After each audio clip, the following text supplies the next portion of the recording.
Mas vamos lá, vamos começar aqui. Já tá gravando? Pode? Putz, pessoal, muito bem-vindos aqui ao início de um glorioso podcast aqui que a gente conversando sobre cacau e todos os assuntos filosóficos desse planeta, nesse time frame aqui. Eu tô recebendo aqui, é uma honra receber aqui em casa mais uma vez e agora conversando nesse projeto de podcast que eu falo já há muito tempo, mas nunca concretizava, e agora finalmente a gente está fazendo isso.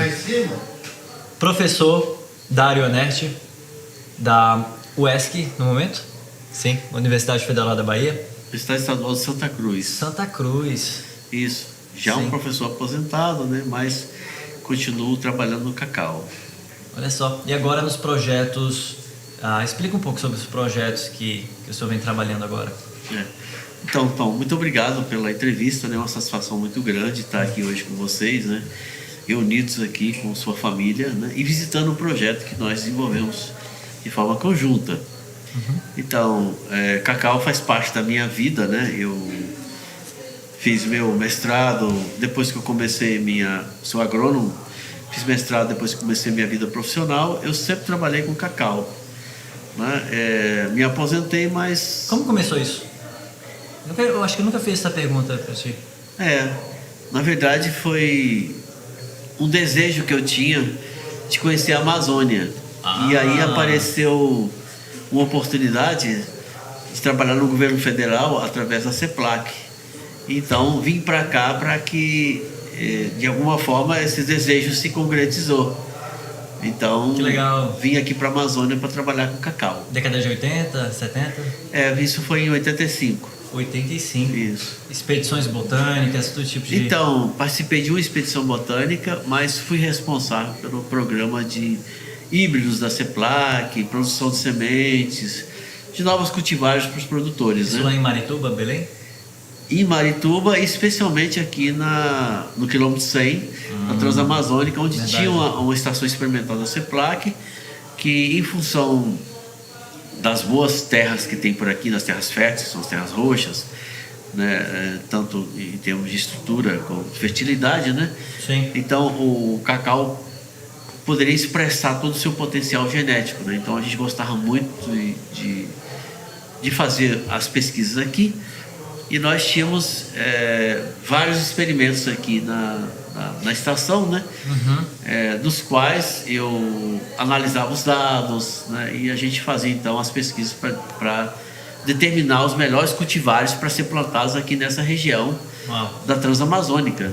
Uau, pessoal, olha só, se você é um agricultor aqui da Transamazônica e cultiva o híbrido ou qualquer outro tipo de cultivar agora no momento, todo o cacau aqui da região cresceu, a cultura do cacau aqui cresceu a partir da pesquisa com melhoramentos híbridos, né? Foi um modelo que funcionou muito bem até agora, continua funcionando, mas agora tem novas perspectivas de futuro, né? Em relação à produtividade, precocidade, resistências. Você tem ânimo, muito ânimo, você tem um otimismo em relação ao futuro da cadeia produtiva do cacau, principalmente nessas regiões amazônicas aqui, que é onde a gente está situado aqui na Fazenda Panorama? Então, o cacau nessa região, né? Essa região é o berço do cacau. Na verdade, o cacau é originário da Amazônia. Sim. Né? Então... Mais lá em cima, né? Não, ele é originário da Amazônia, desde lá de cima do Alto Amazonas até o Baixo Amazonas. Ele chega até basicamente o estuário, né? Onde o rio Amazonas se encontra com o mar. Sim. Então, esse aqui é a região do cacau. Né? Então, é muito interessante que o governo federal, desde o início, quando programou plantar cacau aqui, escolheu as melhores terras, as terras roxas, estruturadas, terras com maior fertilidade, locais com uma boa distribuição de chuvas, né, para plantar esse cultivo. Né? E esse cultivo prosperou através dos agricultores que aqui se estabeleceram, né, e cultivaram cacau, como é o caso do seu avô, que no passado plantou cacau aqui, assim como vários agricultores, né, que plantaram e continuam plantando. 74 ele começou Exato. a plantar, 76 eu acredito. 85 ele começou a plantar cacau aqui, né? Assim, só para... Ele tinha um plantio anterior, mas a Sim. plantio de uma forma mais efetiva começou em 85. Exato, sim. E nessa data, os experimentos feitos pela CEPLAC já indicaram quais eram os melhores híbridos. Então ele já recebeu semente desses melhores híbridos, né? Sim. E esses híbridos, a gente sabe que são os mais produtivos, né? E que os agricultores dessa região como um todo têm feito bons negócios e são produtivos, são mais tolerantes a pragas e doenças. Então, Tem diversidade. Tem diversidade, Nossa, tem qualidade organoléptica, né? Sim, sabor. E um sabor muito interessante, né? Sim. Tem todas essas características. Mas a gente precisa lembrar que o universo, o tempo, as pessoas, todas evoluem. Sim. E nós precisamos evoluir de forma conjunta. As tecnologias mudam, né? E hoje, além do híbrido, né? Nós não vamos nunca excluir o híbrido. Nós temos os clones, que seriam as novas tecnologias, né? Então, quando você fala em clone, você já traz assim, você tem vários níveis tecnológicos, né? Então você tem muito mais tecnologia do que existia no cacau, né? Como um celular. Antigamente você tinha um celular antigo, aqueles que você fazia o básico, hoje você tem um celular muito mais evoluído. Sim. Então os clones representam uma evolução dentro do plantio de cacau. Sim. E nós então agora estamos trazendo, né, para essa região, como a gente no passado, né, já ajudou através da CEPLAC a desenvolver os clones, né, hoje numa parceria entre a Universidade Estadual de Santa Cruz, né, que nós trabalhamos lá, a gente trabalha por lá ainda, junto com a Mondelez, que é uma chocolateira, né, nós estamos trazendo os clones para cá para testar junto aos agricultores, né? E os agricultores precisam aprovar, é tudo uma pesquisa científica, feita de forma organizada, com muito cuidado, né? E, por exemplo, nessa propriedade aqui da Panorama, né? Existem 70 clones. Sim. A gente foi lá hoje. Nós fomos lá hoje. Bastante sol. Exatamente. E já com 20 meses, né, existem clones produzindo 1 quilo, 2 quilos. Sim, isso é fantástico. A gente tem que estar. Exatamente. É uma nova tecnologia, é uma nova forma de você ver o plantio de cacau, né? Então, o agricultor dessa região, ele não pode desprezar isso. Ele tem que continuar com o clone que ele tem, mas as novas áreas, se ele puder fazer com cultivares clonais, é um avanço tecnológico. Sim. Precisa de trabalhar, ele vai ter mais entendimento. Isso tudo representa o quê? Se você, quando trabalha com clones, como os clones são feitos de ramos plagiotrópicos, né, que nascem a partir de 40 centímetros, plagiotrópicos são aqueles ramos produtivos. Uhum. Você começa a trazer eles a partir de 40 centímetros, não tem aquele tronco. Sua planta vai ser menor, você consegue controlar mais. Vai ser mais barato trabalhar nela. Vai ser mais barato trabalhar nela. Inicialmente, por exemplo, para você formar, Sim. você não existe uma memória genética. Você tem que formar de acordo com um padrão que se estabelece através de estudos, através de conhecimentos científicos, né? Então você tem que formar, seguir um modelo. Mas uma vez que você estabelece, você tem condições de produzir 60, 80, né, 100 frutos. Eu digo 3.000 quilos por hectare a mais. Isso mínimo que eu digo é 3.000. Você tem que fazer um programa de 3.000. Sim. Né? Isso então facilita controle de pragas e doenças. Você imagina se um dia chegar aqui a munilha, uma planta muito alta, vai ser muito difícil. Espero que nunca chegue aqui, né? Sim. Mas nós precisamos estar atentos a essas questões. Sim, né? Porque os baianos nunca esperavam que a vassoura de bruxa ia chegar lá, né? Nunca esperaram. E chegou. E tem gente até hoje, algumas décadas depois, ainda sofrendo as consequências. Muita gente sofrendo as consequências. Sim. Muito embora, por exemplo, lembra que nossa sede é lá na Bahia. Uhum. E a gente então evoluiu com essa questão dos cultivares clonais. Sim. Nós lá não temos mais híbridos, não existe a palavra híbrido lá. Uhum. Só existe a palavra cultivares clonais. Sim. né? Porque os híbridos lá nunca funcionaram, né? Então, nós não aceitamos mais os híbridos convencionais, a não ser que se formem híbridos novos, com outras concepções, né? Mas não existe mais essa palavra híbrido lá. Sim. E a gente trabalha com clones. O clone é o futuro, querendo ou não, é o futuro, é o avanço. Toda cultivar de fruticultura tem isso como padrão, né? Citros, por exemplo. Se você olhar citros, são clones. Se você olhar eucaliptos, são clones. Se você olhar outros cultivos perenes de longo prazo, são clones. Sim. Então, cultivares híbridos ainda já representa de alguma forma uma tecnologia mais primitiva. Sim. Né? Não quer dizer que ela é boa ou ruim, as duas têm que caminhar de forma conjunta, mas se o agricultor conseguir plantar um cultivar híbrido, um cultivar clonal, né, ele vai ter uma precisão maior, ele vai ter vamos falar assim, uma perspectiva muito mais clara de quanto ele vai produzir, porque no caso do cultivar clonal, você tem como previsibilidade que cada planta, você tem previsibilidade de produção de cada planta. Sim. No caso do híbrido, você nunca tem, porque você tem um que produz mais, um que produz menos, eles crescem muito. Imagina se chegar uma doença como munilha, que a gente espera que nunca chegue por aqui. Sim. Muito difícil de você controlar. No caso do clone, aqueles frutos estão à sua vista, são mais baixos, né?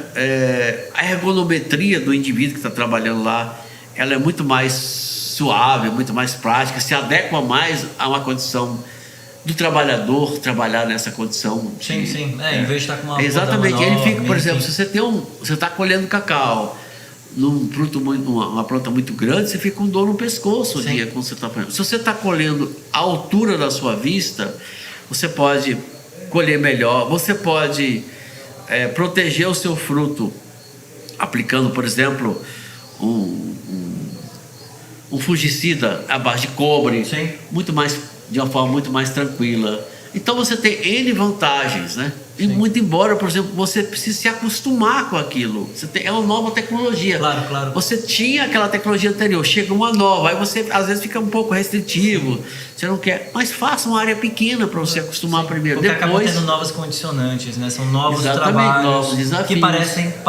parece trabalho a mais, só é trabalho diferente. Exatamente. Agora, na sua opinião, quais são os principais gargalos para o estabelecimento e o desenvolvimento, de fato, da cultura de novas varietais, novos cultivares em uma região aqui que culturalmente foi não impedida, mas desestimulada de crescer nesse sentido? É falta de capacitação técnica ou falta de validação científica que vocês estão trabalhando para resolver? Qual que realmente é a desvantagem que ainda é difícil de resolver? Eu penso assim que boa vontade resolve tudo, né? Sim, também acredito nisso. Então, existe interesse da comunidade científica brasileira e internacional, né?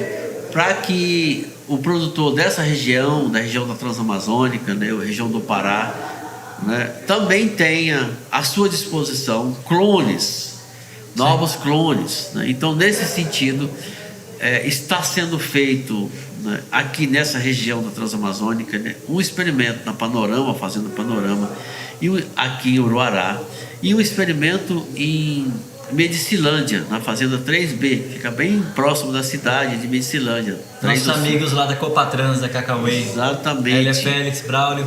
Isso, salve nossos colegas lá. Sim. Então, tudo está sendo feito de forma científica, muito bem controlada, né?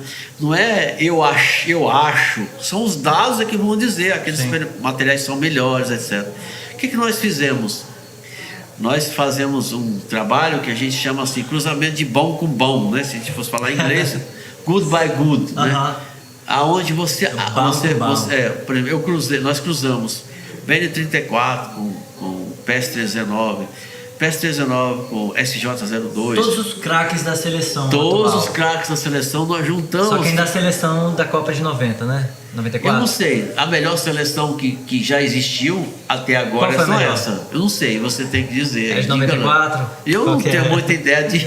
Eu também não. Então, enfim. Não sei porque eu entrei nesse ramo. Eu não sei. Não gosto Eu de também não futebol. entendo muito de futebol, não. Eu entendo de cacau. Mas eu gosto de analogias. Bacana. Sim, são os craques. Agora tem uma próxima geração que está por vir, está nascendo Exato. no mundo, está sendo parida. Isso. Como que a gente... E você sabe de uma coisa? Que o Brasil hoje tem as melhores tecnologias de cacau do mundo, né? E que, por exemplo, nós hoje, com os experimentos que nós temos na Bahia, nós já chegamos a produzir 5 mil quilos por hectare, né? E você sabe que o Isso é recorde de produção registrado na ciência foi 4.500 quilos, né? Na Malásia. Essa área que produziu isso ficava perto de um vulcão, assim, do lado do vulcão, então são terras muito férteis. Aqui nós produzimos 5 mil quilos. Muito metal pesado também, imagino. Mas digamos assim, a gente pensando em produtividade, Sim, né? sim. Então nós batemos o recorde.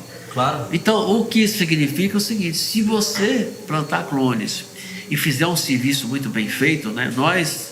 Às vezes a gente fala algumas coisas assim que às vezes é até difícil o produtor compreender. Nós falamos o seguinte: você, para produzir cacau, você precisa ter os fatores de produção equilibrados. O que significa isso? Você precisa ter sol à medida adequada, água à medida adequada, você precisa ter adubo, você precisa ter um manejo satisfatório. Que é poda, Exatamente, natural, adubação na hora certa. Sim. Então, hoje, nós temos outro projeto chamado Renova Cacau. O que esse projeto mostrou? Gente, se você fizer o seu trabalho de forma correta, você consegue produzir até 5 mil quilos por hectare. Sim. Depende de você. Sim. Então, isso não existia anteriormente, Isso antes é muito desse maior projeto. Do que a média. Muito maior do que a média. Muito maior do que a média. A média é muito baixa. Isso significa riqueza para os produtores de regiões que exatamente precisam disso. Agora, você vai falar, vou abandonar o híbrido? Não, se você tiver suas áreas de híbridos e elas aí estiverem produzindo bem, e você acha que vale a pena, depende de você. Continue com elas. Se você tem condição de montar uma área de clones, Sim. que é a nova tecnologia, e seguir realmente aquilo que o clone demanda, Sim. que são mais tecnologias. Não é você criar uma galinha caipira no seu fundo de quintal. É você criar uma galinha de granja, né, melhorada geneticamente, né? Sim. Uma galinha de granja, você com 38 dias a 42 dias, você abate ela. Certo. Uma galinha de quintal, você vai demorar 3 a 4 meses. Certo. Sim. Mas por quê? Você tem mais tecnologia. Então, quer dizer, ela produz mais cedo, um cultivar clonal produz mais cedo. Sim. Você faz uma muda melhor, você trabalha melhor. É toda uma nova tecnologia. Sim. Aí depende de cada agricultor. Sim. E, inclusive eu nunca vi até agora pessoas usarem esse argumento. Obviamente, a produtividade acaba sendo proporcional no quanto de nutrição se coloca também. Porém, é interessante pensar, não sei se faz sentido isso de fato, mas existe uma certa economia em relação a produzir mais, né? Porque você tem mais lucro com o que você coloca ali. Então existe uma economia de recursos em relação a tempo, talvez combustível, talvez esforço humano, talvez de adubo, em produzir mais com tecnologia genética melhor do que em relação à tecnologia que não é tão maximizada em produtividade? Então, hoje, a grande dificuldade do agricultor, de todos os agricultores, tanto aqui do Brasil quanto na África, quanto na Ásia, são recursos humanos no campo. Você não tem Sim. mais operários. Sim. Então, o que você precisa de fazer? Você precisa de utilizar mais máquinas, você precisa de fazer um sistema onde você pode usar mais máquinas e maximizar o uso dos seus recursos humanos. Sim. Então, você precisa de colocar... Vamos voltar lá no passado. No passado, uma vaca que produzia 6 quilos de leite era uma vaca boa no passado. Hoje, se ela não produzir 30, ela vai para o açougue, né? Ela é abatida. Sim. Então, a mesma coisa vai ser para o cacau. Ou você faz ele produzir muito, por exemplo, cada planta tem que produzir no mínimo uns 3 quilos, ou o seu sistema de produção fica inviável, porque seus recursos humanos são muito caros hoje. Você acaba ficando seu adubo é muito caro, você não é competitivo dentro do mundo. Sim. Então, isso aconteceu com café, eu acredito também. Com café, com vacas, todas as pessoas precisam de ajustar o seu sistema de produção para que ela possa maximizar os seus retornos, os seus lucros, né? Eu ouvi falar que o pessoal do café, a tecnologia. Sim, que começou a mecanização, o pessoal das montanhas não conseguiu mecanizar. Então a única forma de conseguir ter mais viabilidade foi partir realmente para a qualidade, né? Com os arábicas e partir para os microlotes e maximizar para o lado do sabor e do nicho de mercado. Isso, né? Então aí você tem esses dois lados. Isso é interessante. Ou você produz quantidade, né? Que chama bulk, né? Você vai produzir um produto sem muito valor de qualidade organoléptica, né? Às vezes até física, né? Assim, não tem tanto sabor e não é um produto tão interessante que você vai vender em grande escala no mercado. Ou você vai agregar valor e produzir um produto mais refinado, né? Que as duas coisas, né, podem ser trabalhadas. Eu acho que não é mutuamente exclusivo. Não é. Porque dá para fazer, eu acredito muito que dá para fazer escala, dá para fazer qualidade em escala. Inclusive o nosso grande propósito no próximo ano, além de tem muita coisa, além de implantar o projeto que a gente conseguiu liberar de expansão, tá? Pra gente seguir nessa jornada com os clones e materiais genéticos. E é fantástico a gente ter a sua presença aqui de 6 em 6 meses e se nenhum outro Covid aparecer, tomara. Espero que nunca mais. Tomara, nossa senhora. Nunca mais. Vamos, próximo século. Nem sei se no próximo século, tomara que não apareça mais. Some daqui. Some daqui. Pois show Covid. Show. Aí, além disso, a gente precisa continuar produzindo muito com os híbridos que a gente ainda tem, as roças antigas, algumas novas. Continuar mantendo essa alta produtividade no platô que o híbrido tem a oferecer. Melhorar a produtividade, que as pessoas, por exemplo, nem sempre, às vezes você tem uma grande... nem chega no potencial do híbrido. Por exemplo, uma roça de híbridos bem manejadas, ela pode chegar a 3 mil quilos por hectare, né? Se você já tiver um plantio já acima de 7 anos, né? E aí o que você tem que fazer? Você tem que dar um bom manejo. Agora, uma roça de clones, você pode chegar a 5 mil hectares. Né? Então, você tem esses dois lados. Você tem que trabalhar para que isso aconteça. Né? E aqui, por exemplo, nós estamos testando aqui na nossa região, na Panorama, são 70 novos clones. 50 que trouxemos da Bahia, de um programa de melhoramento que a gente vem desenvolvendo, né? Alguns que são já bons materiais lá na CEPLAC, que a gente está testando aqui para os produtores dessa região, com coleta de dados, para que eles possam comparar, né, todos os clones. Nós temos 70, nós vamos comparar todos eles, todos os aspectos. E mais os clones que nós selecionamos na Fazenda Panorama, que está aqui no experimento da Panorama. Nossa, é fantástico as primeiras vezes que a gente foi nas roças e a gente provou, começou a aprender que o cheiro, o aroma da polpa e o sabor da polpa, a gente consegue identificar características que acabam indo para amêndoa se essa genética for fermentada e enfim dá pra gente ter informações prévias, né? Dá pra ter uma prévia disso. Corretamente. Aí a gente observa, faz toda uma análise daquela planta, daquele indivíduo e a gente pode escolher multiplicar esse indivíduo para ver se realmente pode virar um cultivar novo, né, no mercado. Isso é fantástico, porque são novas aplicações. Às vezes um cultivar que ele vai ter uma produtividade um pouco mais abaixo, mas ele vai ter talvez um aroma, um sabor que é muito procurado por clientes. E isso o mercado vai decidir, mas não dá para ter produtividade muito abaixo do que é esperado também. Então tem todo um equilíbrio aí. Não existe, eu acho, que a planta perfeita, né? Não.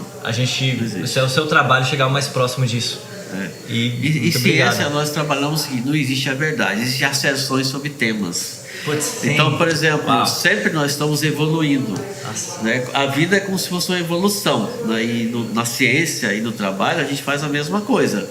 O que hoje é um cultivar bom, né, amanhã ele é superado por outros cultivares, né?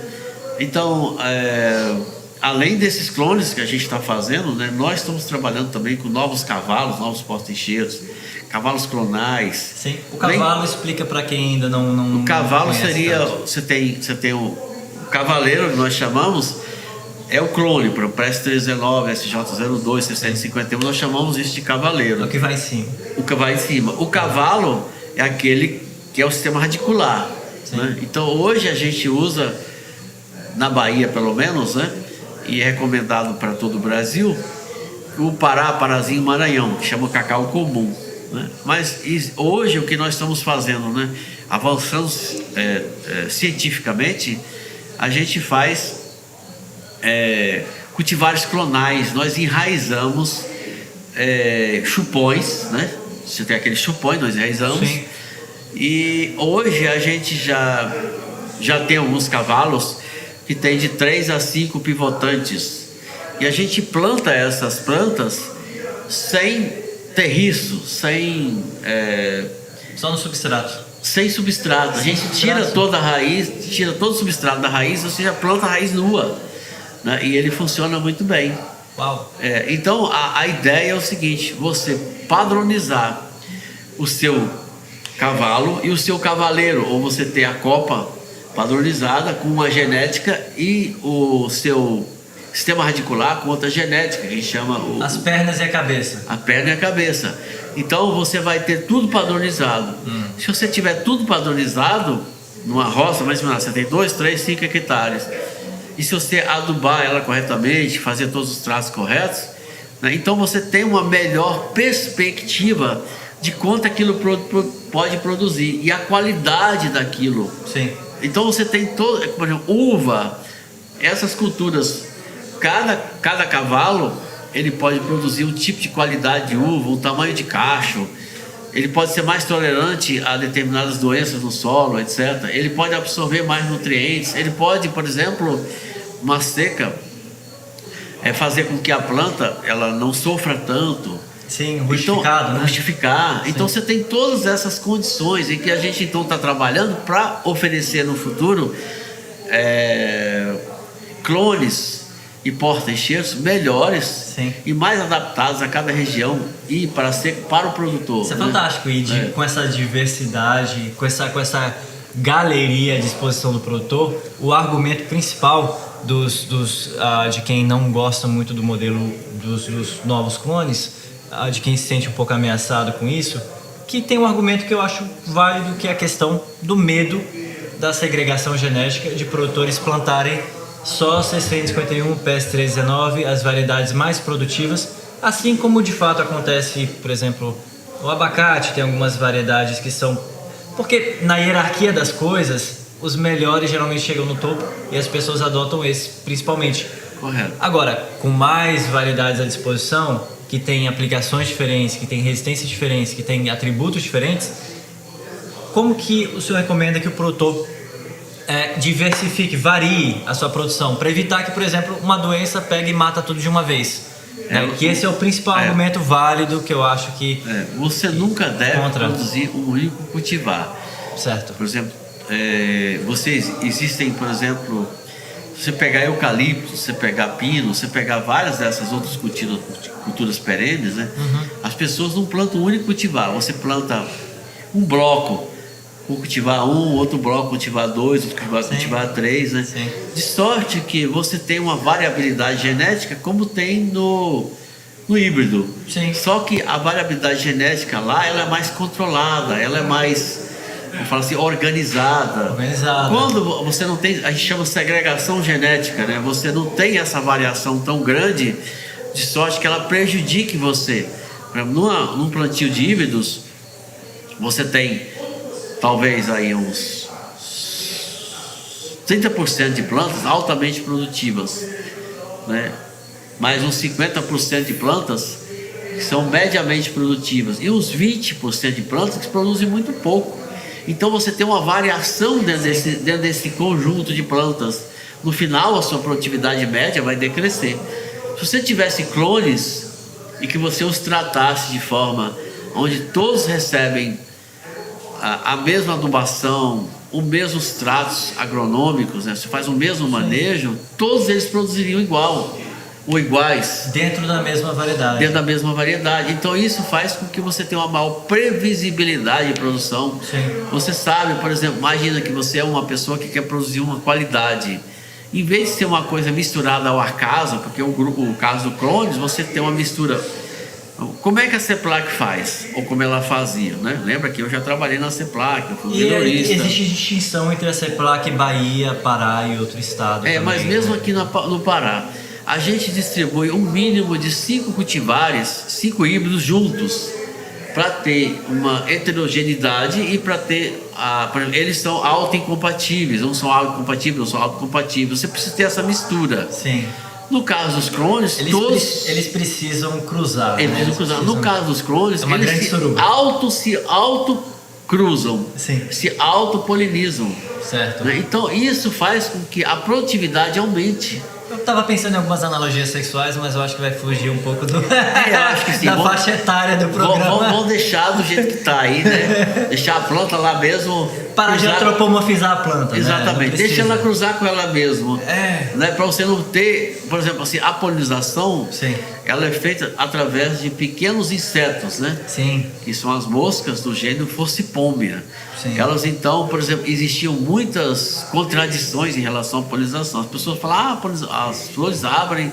Ainda não ouço muita não, então, mas isso, graças a Deus, nós conseguimos esclarecer algumas coisas. Isso é muito importante. É até de primeira mão essa informação. Ela é protagonista ou não?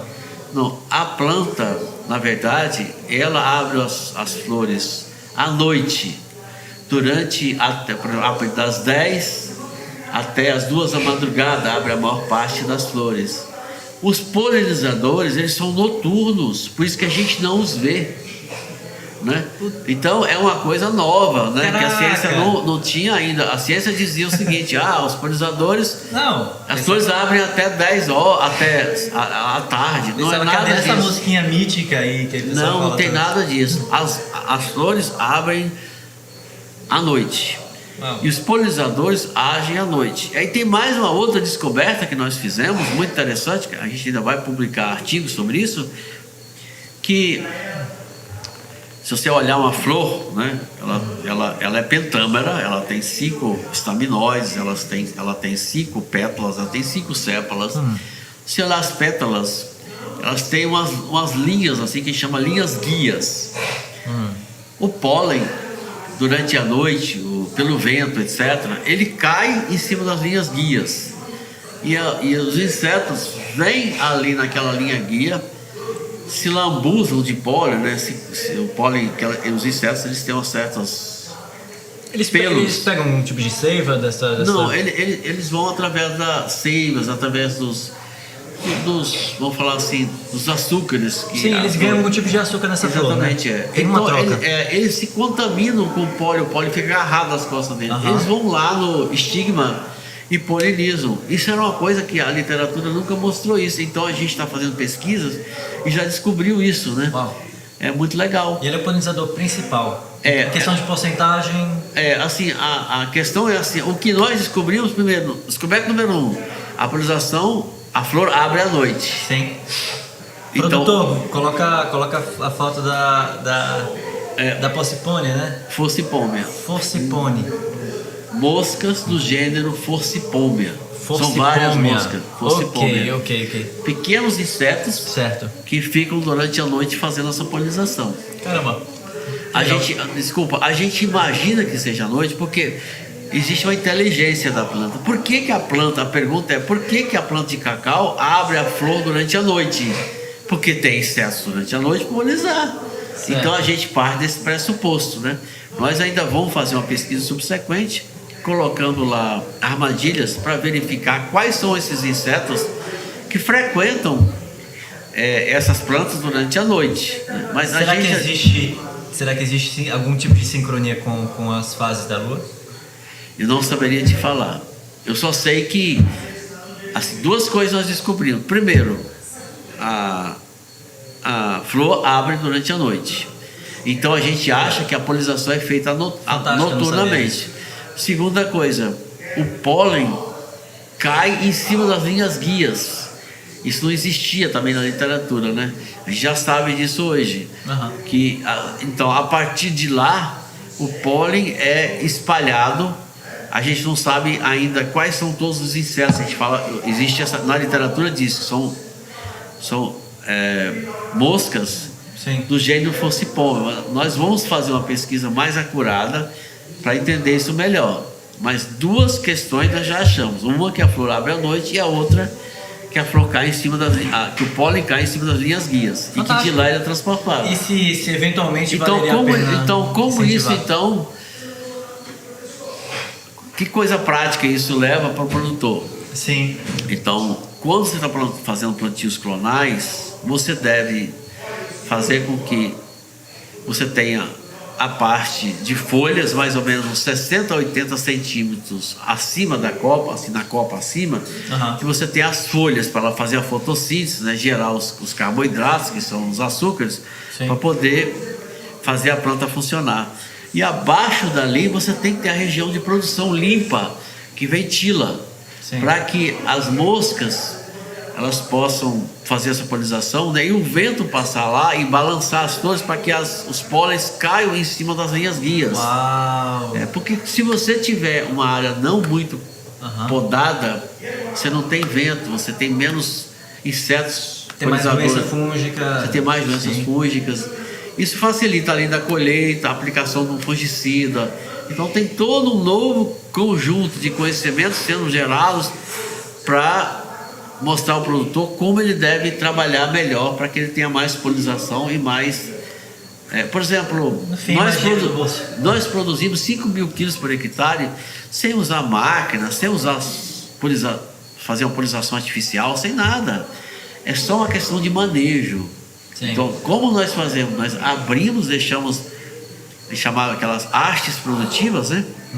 Todas abertas para que o vento corra e possa fazer com que os pólens caiam em cima das linhas guias, e a partir de lá a gente imagina, né, através da literatura, que a gente ainda vai fazer pesquisa, os insetos levem para os estigmas para que as flores possam ser polinizadas.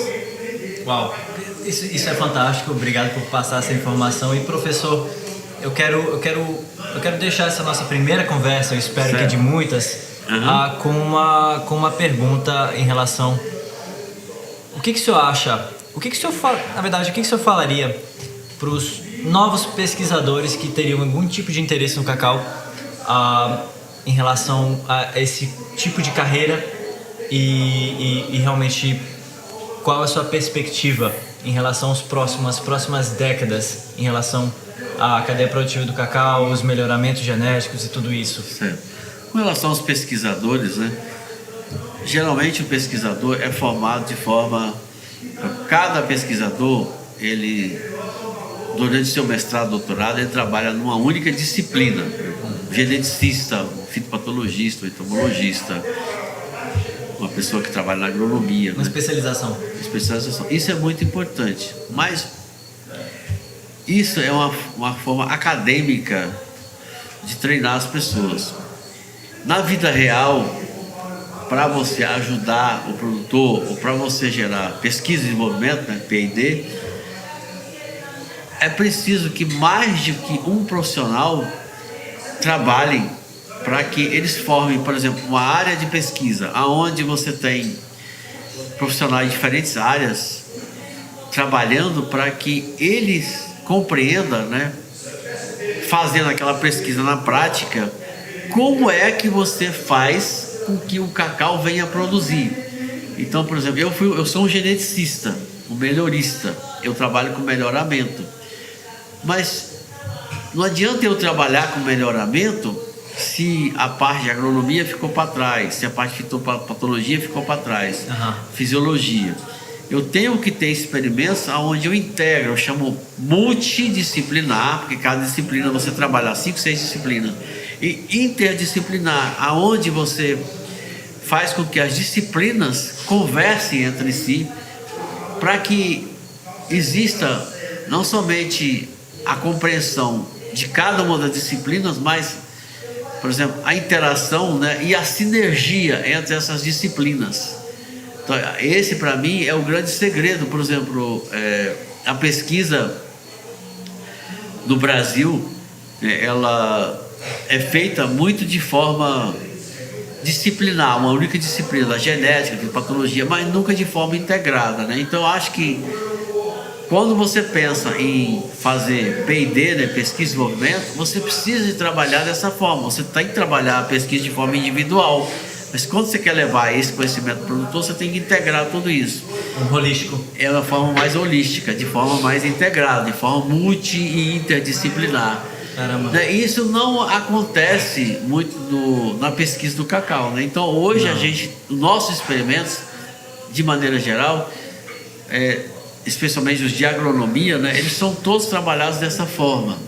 Então a gente consegue, hoje nós trabalhamos com fatores de produção, que a gente chama. O que é isso? Primeiro, um dos principais fatores de produção chama-se genética. Você tem que ter uma boa genética. Por exemplo, a genética, ela é responsável, se você for olhar hoje, qualquer uma das agriculturas, imagina que você tem trigo, milho, café, cacau, 50% da produção é devido à genética. É como se fosse um chip que você tem um computador, ali já é genética. Sim. O resto, 50%, é manejo. Certo. Então, em primeiro lugar, você tem que ter uma boa genética. Depois, você tem que ter um bom manejo para que você, de uma forma, juntando tudo isso, você consegue ter elevadas produtividades. Sim. Boas técnicas. Boas técnicas. Você não pode ter isso de forma, um trabalho genético, tu faz, mas nunca integra. Você tem que integrar todo esse conhecimento para que isso chegue ao produtor. Sim. Sim. A máquina realmente inteira, né? Exatamente. As engrenagens todas. Não adianta eu ser um geneticista, um bom geneticista, um fitopatologista, um entomologista, Sim.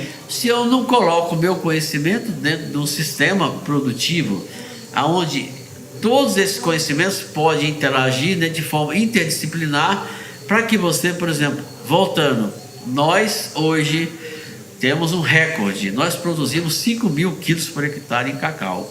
Fantástico. A maior produtividade registrada anteriormente foi 4.500 quilos na Malásia.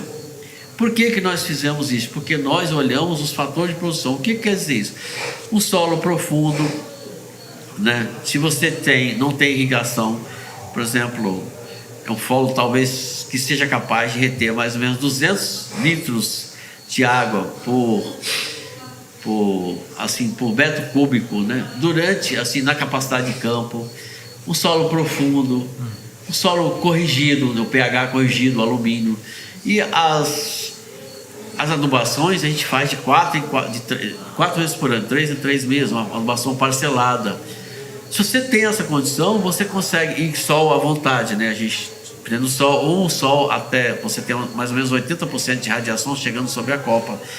Se você colocar sol pleno, você tem muito ataque de insetos. Se você colocar uma coisa assim, onde você tem um certo equilíbrio, né? Até 80% de sol chegando sobre as copas, os cacaueiros, você tem menos insetos. Sim. Então, meio que otimizar os fatores de produção, que esses todos que eu falei, para que você tenha o máximo de produtividade, né? Então, essas coisas estão ficando mais claras para o produtor, através das nossas pesquisas, né? E isso vai chegar ao produtor, e o produtor então vai ter um melhor entendimento de como ele deve plantar, em que lugar ele deve plantar. Em vez de você ter áreas muito extensivas, talvez você tenha 50 hectares, você com 10 hectares, você produz o que você tem 50. Exatamente. Esse é o caminho, né? Exatamente. Menos mão de obra, menos recursos. Exatamente. E você ainda tem área sobra para diversificar em outra cultura. Exato. Né? E enriquecendo toda a força da sustentabilidade do cacau, porque ele sozinho também, ele fica de uma perna só. Aí isso. Pode dar um problema, ele fica enfraquecido, você não tem outro recurso. E fazer uma diversificação, né? Esse tipo de conselho para os pesquisadores serve muito bem para todo tipo de profissão. Pessoal, eu acho que a gente tem que se capacitar, a gente tem que ser bom no que a gente faz em questão de especialidade, porém a gente precisa ser bom também nas áreas adjacentes, sinérgicas. Interdisciplinaridade, né? Para a máquina ser mais complexa, funcionar melhor. Não adianta eu entender de um motor de um avião, né? E vamos falar assim, de uma hélice, de uma turbina, de um enfim, eu tenho Sim. que entender do conjunto, tem que fazer esse trem funcionar. Sim. Né? Então a mesma coisa de eu pensar na agricultura. Sim. Eu tenho que integrar todos os conhecimentos para que eu possa maximizar, né, a participação de cada um. Sim. Na produção. Professor, isso me inspira muito como produtor, para eu me capacitar mais. Eu já falei isso algumas vezes, é bem cafona. Meu sonho era ser um cientista maluco quando criança. Eu meio que desisti um pouco desse sonho. E agora, como agricultor, e tendo toda essa complexidade nessa cultura que o cacau, que é apaixonante, porque a gente, como ser humano, a gente tem um bichinho na cabeça que faz a gente se apaixonar por coisas complexas, a gente resolver esse quebra-cabeça infinito, né? E o que eu puder deixar de contribuição no futuro também, isso me dá uma motivação. E a gente precisa ser competente no que a gente faz. Então, como produtor, eventualmente eu pretendo me capacitar cada vez mais, né? A gente tem que lidar com gestão, o senhor é produtor também, né? Tem que lidar com liderança, mão de obra, né? A gente tem que manejar isso tudo, tem que ter conhecimento um pouco na parte mais prática, né? De correção de solo, de entender que a gente precisa ter consultoria de pessoas mais especialistas e a gente precisa tomar as boas decisões. E mesmo assim, o clima pode te dar uma rasteira, né? E você e as plantas podem não corresponder e você pode ter uma safra ruim e você vai ter que lidar com isso e faz parte do jogo, né? Então, obrigado pela honra aqui de voltar aqui na Panorama e aceitar sentar comigo, mesmo estando cansado depois de um dia de viagem, depois uma tarde inteira passando sol, a nossa água acabou. E mesmo a água tendo acabado por algumas horas, a gente não parava de conversar, porque cacau é fantástico. É apaixonante, é uma prosa de... Não é vários dias, são várias vidas. Verdade. Né? Eu que agradeço muito, né? Sim. Essa nossa parceria, né? Essa possibilidade da gente estar conversando, né? Da gente estar discutindo, né? E também informando, né, as pessoas, né? Sim. Às vezes a gente fala de uma forma muito científica, etc, né? E às vezes as pessoas acham que talvez não seja tão assim, né? Que não precisa ter todo esse cuidado, mas a agricultura, você precisa fazer uma boa agronomia, você precisa ter um bom manejo, você precisa ter as decisões certas. É uma empresa, é uma atividade empresarial, é um negócio. Sim. Né? Então você tem que escolher aquilo que vai te dar melhor retorno, vai te dar lucro, né? Para que você sustente. Então eu penso assim sempre, que um agricultor de cacau, ele precisa ser uma pessoa que tenha lucro, que possa ter boas condições de vida, que possa dar estudo à sua família, Sim. que tenha uma boa casa, que tenha carro, que tenha moto, que tenha... E orgulho de participar dessa cadeia. Não, e dos filhos talvez se apaixonarem também por isso, né? E não continuar essa tendência de êxodo rural para a cidade, outras culturas, pelos problemas e dificuldades que ocorreram ao longo da história toda, principalmente nessa região, que ainda não tem asfalto, tem vários problemas assim, aqui na Amazônia. Eu mesmo me sentia assim quando era criança, e eu conheço alguns outros colegas que também se sentiam assim, e muitos outros não voltaram ainda. Sim. Tem outras profissões para fora, os pais envelhecem, continuam na roça, às vezes não, e a cultura acaba se enfraquecendo assim. E eu acho que a gente mostrando essa complexidade, essa riqueza, o que tem, eu acho que mais gente vai ficar animado para talvez voltar e se apaixonar pelo cacau também. A gente não tem ciúme. Eu acho assim que você é uma das pessoas assim que gosta do cacau, né? Porque eu sei que você realmente gosta. Uma relação de amor e ódio. É uma relação de amor e ódio, né? E você é um jovem. Mais amor do que ódio. Mais amor do que ódio. É um jovem, né? Curioso, né? E eu fico feliz, né? Que, vamos falar assim, as gerações passadas estão sendo substituídas, né? Pelo cacau, de uma forma mais tecnificada, de uma forma mais orientada, né? Eu não só vejo isso aqui através de você.